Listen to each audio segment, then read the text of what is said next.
What's up, guys? It is Thursday night, actually. Just got done with my class. It's just about 8 o'clock right now. And if you think the markets are live during the day, wow, I never expected this at night. I've never been down here at night to Samaki. Wait till I show you the outside, but even inside, while most of the food stalls, of course, will be closed, there are still plenty that are open. Lots of people shopping, lots of motorbikes as always, and lots of yummy, delicious food. All different varieties.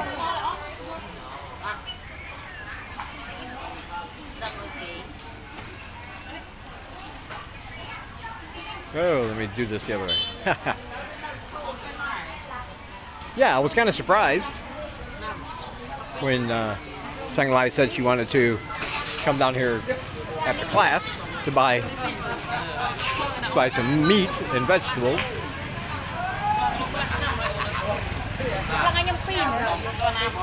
Because I was like, it's night, we're not going to be able to find anything, and yet here we are. Look at the crowd in here. It's almost like an early morning. Maybe not quite as crowded because, like you can see over there, a lot of the stalls are closed. But again, much busier than what I anticipated. Ooh. I'm still trying to figure out the buttons on this. Looks like we're getting some fish. Very nice fish.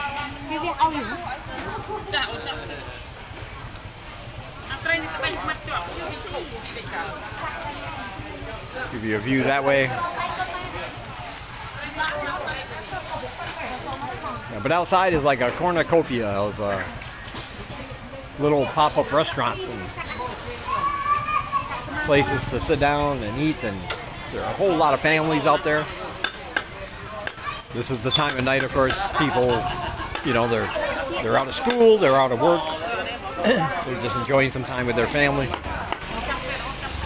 And why not come down here?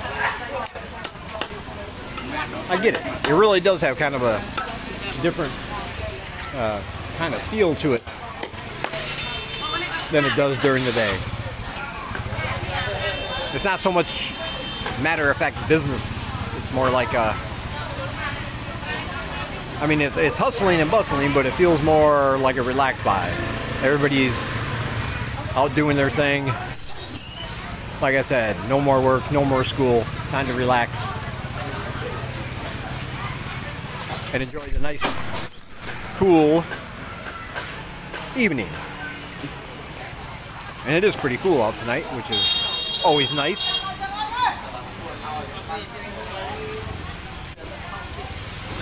Okay, she's still getting some fish. Somebody did have a question. They wanted my opinion on, and it is just an opinion, keep that in mind, on where I see Cambodia and Siem Reap in 10 to 15 years. And I think they meant as far as development and economic resources and things like that.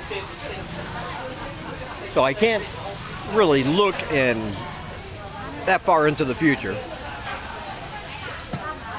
because nobody can. But I will say, from what I've seen in a little over 2 years I've been here, is that change is inevitable. Whether you think that's good or bad is up to you. Granted, when towns get built up, especially bigger towns like Siem Reap, Phnom Penh, Battambang, Sihanoukville, and they get built up as tourist areas, some of the country, like in the villages, it loses its charm a little bit, right? People used to love coming here because it was charming and quaint and rustic and all that. And of course, over the years, because of tourism, it's been a big boom financially for the country, but I think a lot of people got turned off by all the development Now, there are still plenty of places you can go, plenty. Most of the country are living very different lives from even within these cities. They're very poor, very underdeveloped. They might make 40 bucks a month, you know, farming or fishing, something like that. They live in hand-built houses from materials they can scavenge, no internet. They might share electricity among, you know, everybody in the neighborhood sharing one electrical unit. So there are still places like that available in most of the country, but people don't come here to really do that. They come here for Siem Reap, for Phnom Penh, and all that, which is fine. But there are changes. Things have been building up here in the last couple of years. Expansions. With expansions come improvements to the city, improvements to the infrastructure somewhat. Because, of course, they want to make sure the tourists come back. But on the other hand, as I said, it does lose kind of its quaintness, if that makes sense.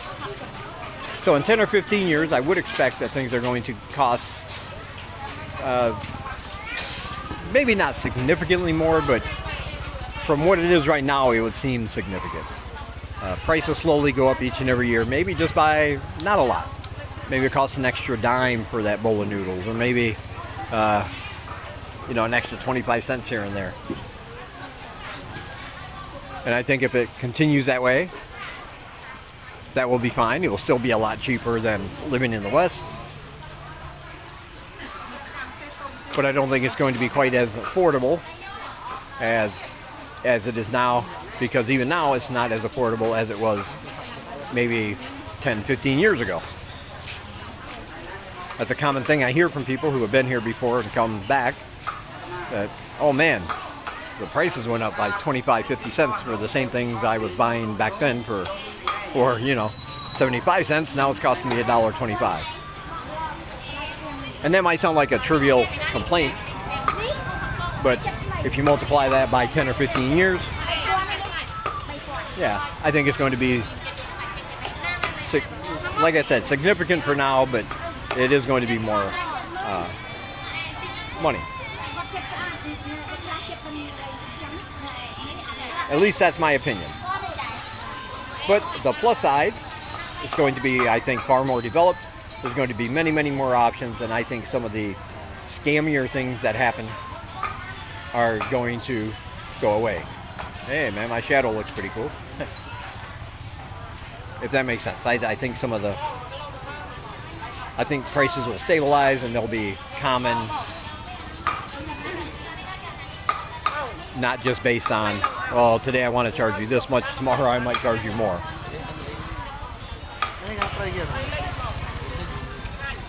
So that is my assessment. That is what I think. I was looking for her. I was going the wrong way. Lost in my thoughts. But anyway, that's what I think. I could be wrong.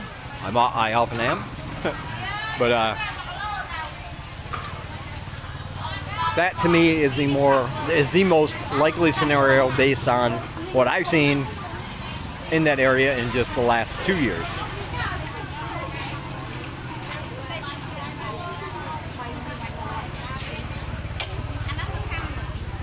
The coronavirus. As you know, there was a ship turned away from 7 ports because their passengers were testing for coronavirus. Nobody wanted to take them. So Nookville did, Cambodia did. Got him off the boat by the Prime Minister himself. And the reason that doesn't really concern me is because there are no reported cases in Cambodia. All the passengers were cleared that had gotten off the boat there. So as far as I know, and it doesn't mean it's true, but as far as I know, there's no reported cases of the virus here. So far we're good, nothing to worry about. and let's hope that continues. Now, the reason I say as far as I know is because countries like this are known to want to save face, so that the information, if the virus had spread here, would probably not be straight and forthcoming from officials, because it would hurt tourism in such a way that they might want to hide that information. But in case you don't know, according to the CDC, coronavirus works within a time range and a proximity. The proximity to somebody that has it, you would have to be 6 feet from them, within 6 feet. And the time they're estimating, at least spend 15 minutes uninterrupted within that 6 feet of somebody that has it. So if you stay on the move, you should be good to go, is what I'm saying. Also, I did get a letter from the American Embassy in Phnom Penh, and because I subscribed to their newsletter, and they also reported that they're not quarantining themselves, they're not sending personnel home, because they're sure there's no cases of coronavirus here. So even if you didn't believe the official government stance, this is what the American Embassy is saying, and that's the best information I can get at this time. So there, those two questions are answered. And I'm going to go outside, I think. So I do want to show you that. But you know what, I'll wait here and I'll show you that when we get out there. All right, talk to you in a minute. All right, now let me show you the outside here. Show you what I mean.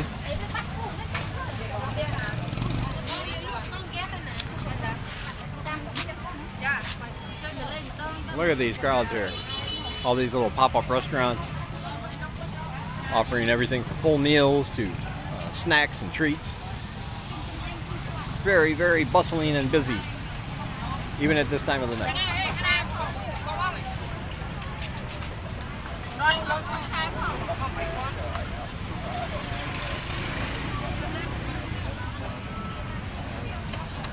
And other vendors set up over here.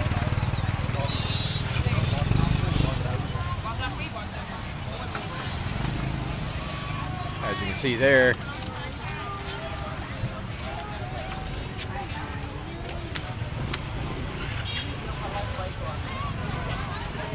Got different kind of meats right there. Selling different things here. Over there, the same thing. All the way up and down where you see the lights. So if you're ever in town and you're looking for a snack later at night, and you don't want to spend a lot of money, but you want something good, because the smells here are incredible. I already had my noodles a little bit further down that way, because I didn't know all this was going to be down here. But yeah, you should definitely come down here and check this out.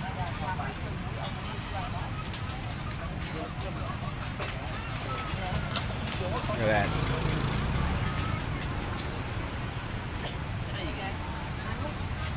Come here and get like a sandwich. You would call it a banh mi in Vietnam, but same concept. Coconuts, other things. They got more over here, over there. Oop, get that up. Okay, I guess we're gonna grab a pass app. But yeah, right here. Pretty nice. All right, I'm gonna get inside this pass app. We're gonna head back to the house. Yeah, I guess I'll take you guys with me.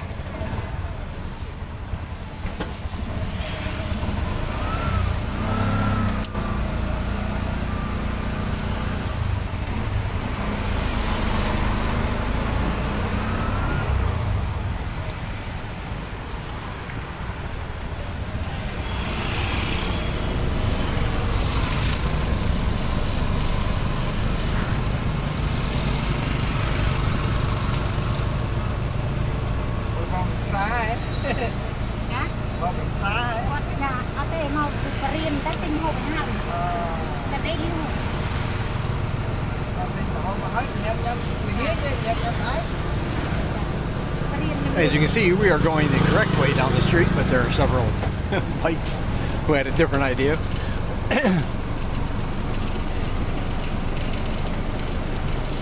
Which is perfectly fine.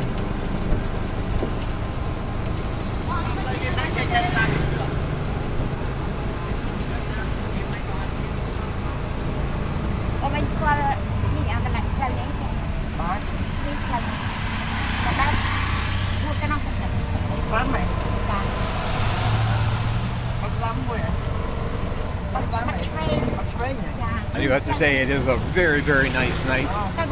Nice and cool.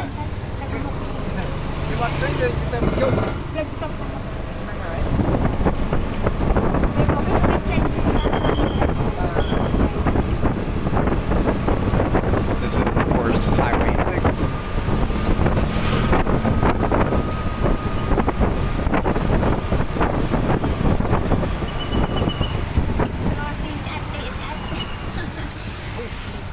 Police roadblock ahead.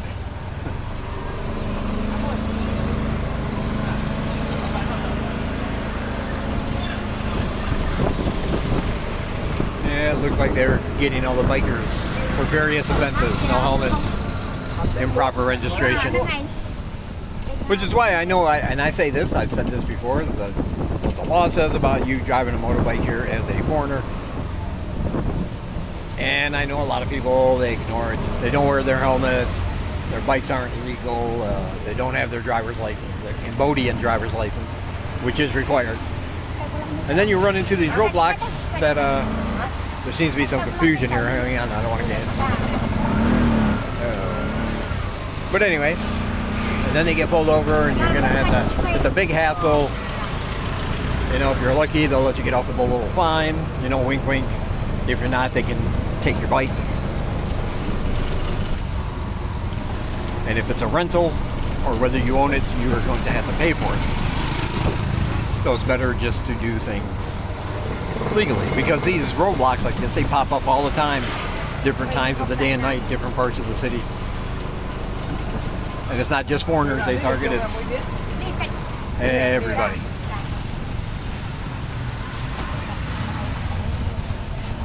But that's just my advice, take it or leave it. And here we are on Street 20. Alright, that's going to do it for this one. Don't forget to check out all my links down below. If you want to buy one of my books, all the links for each one is down there. If you want to donate to help support free education in Cambodia, that link is down there, my PayPal link. If you want to become a monthly donator, and my Patreon and get exclusive videos, pictures, and a lot more, that link is down there. All the channels that I like watching in Cambodia are also down below, as well as on my social media. So be sure to check them all out, because we are home and I've got groceries to carry. All right, I'll talk to you guys in the next one.